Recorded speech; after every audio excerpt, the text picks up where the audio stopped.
Alright guys, I wish I could have been in New York where the statue that I want to do this about is, but the speeding ticket, it was a long day. I had to get back in time for class, so I'm just rocking around Brighton right now, but I'll fill you guys in on the history of the Rip Van Winkle statue.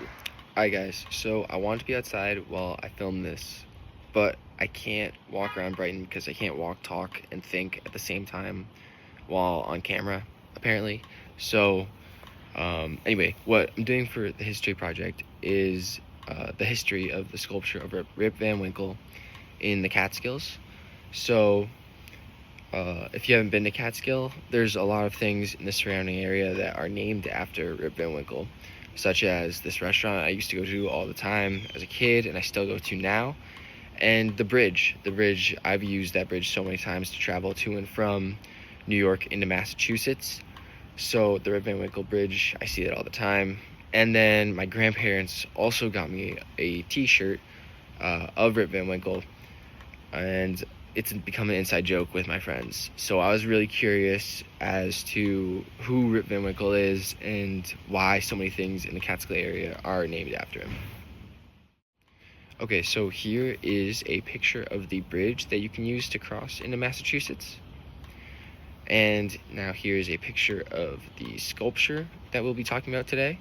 It is located on Hunter Mountain, which is the second highest peak in the Catskill Mountain range. And the statue is actually 4,050 feet elevation. The sculpture was carved by David Slutsky and Kevin Van Hentenryck from 1995 to 2009. It took 14 years for them to carve it, and depicts Rip Van Winkle, the main character from a short story of the same name, written by famed short story writer Washington Irving in 1820.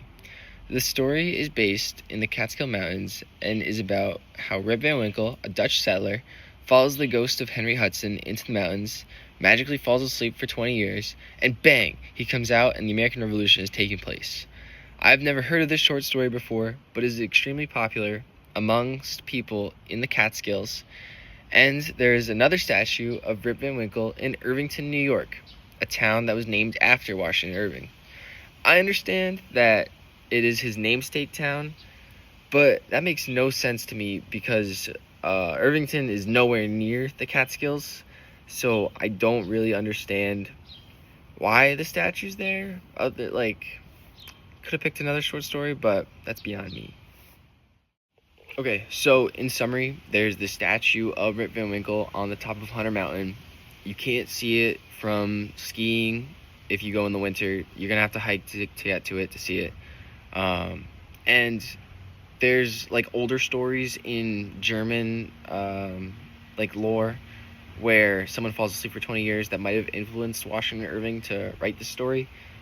Nothing's confirmed, but the story the Catskill people resonate with is of Rip Van Winkle and Washington Irving's story. So a lot of things are named after him. He's quite famous there.